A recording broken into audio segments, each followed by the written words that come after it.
Alors, suite des corrections de l'exercice 7, enfin, qui sont essentiellement des calculs d'intégrale, hein, bien sûr.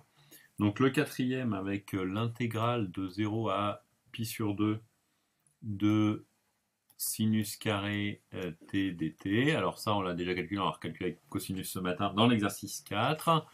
Ça s'intègre par linéarisation. Donc sinus carré est égal à 1 moins cosinus de 2t sur 2, pardon, dt. Ce qui nous donne une primitive de la forme t sur 2 moins sinus de 2t sur 4, pris entre 0 et pi sur 2. Donc sinus en 0 c'est nul, sinus de 2t en pi sur 2 c'est sinus pi, c'est nul. Donc il nous reste du pi sur 4.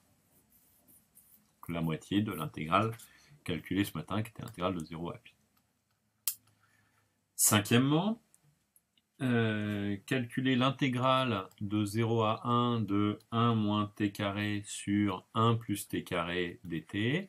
Bon, bah, on rejoint ce qu'on avait calculé dans l'intégrale de l'exercice 2, où on a une fraction rationnelle, et le problème est que le numérateur est de même degré que le dénominateur, donc on ne peut pas appliquer de toute façon directement le cours, et donc il s'agit de faire baisser le degré. Quand on sera un peu plus savant, on parlera de division euclidienne des polynômes. Pour le moment, on va se contenter d'une ruse, dire que ce moins t2, bah, je peux l'écrire comme étant moins t2 plus 1, d'accord? Ce qui fera que divisé par t2 plus 1 ou 1 plus t2, ici, je vais avoir un 1, qui va me simplifier l'affaire. Alors bien sûr, maintenant j'ai mis un moins 1, je voulais un 1 au départ, donc il manque un plus 2 pour équilibrer le calcul. Donc ceci nous fait moins l'intégrale de 0 à 1 de 1 dt, plus 2 fois l'intégrale de 0 à 1 de 1 sur 1 plus t2 dt. J'ai eu l'occasion de le dire tout à l'heure, j'ai remarqué en TD aussi que 1 sur 1 plus t2, la primitive n'était pas toujours bien connue, donc attention, c'est un arctangente. Donc le premier calcul fait du moins 1, excusez-moi, la première intégrale, et plus 2 fois, bah donc une primitive qui s'écrit en arctangente t, pris entre 0 et 1, d'où moins 1 plus pi sur 4. On analyse rapidement en remarquant que ceci est négatif. Bah on peut remarquer que 1 plus t2 est positif, mais 1 moins t2 est négatif entre 0 et 1. D'accord? Et donc il est légitime que l'on ait une intégrale négative.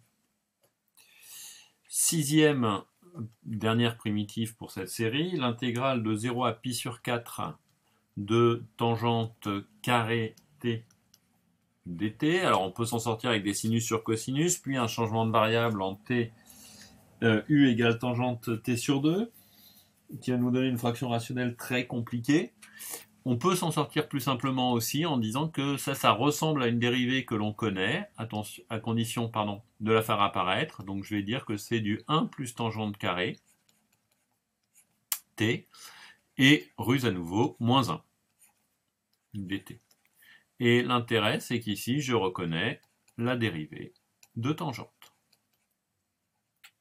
Donc, je vais avoir une primitive qui est une dérivée de tangente. Donc, je peux en calculer une primitive, tangente t, moins t, une primitive qui est t, compris entre 0 et pi sur 4. Donc, ça nous fait du tangente pi sur 4 qui vaut 1, tangente en 0 est nul, moins pi sur 4. Même remarque que tout à l'heure, ceci est non pas négatif mais positif, puisque 1 est plus grand que 4, et c'est assez normal, puisque on intègre une quantité positive, donc ça doit être positif. On peut remarquer aussi que ceci est plus petit que 1, et en effet, tangente carré est tout le temps plus petit que 1 entre 0 et pi sur 4, et donc l'intégrale sera plus petite que l'intégrale de 0 à pi sur 4 de 1, non, qui vaut pi sur 4. Bon, c'est plus petit, mais c'est beaucoup plus grossier. Commentaire peu intéressant pour finir cette correction.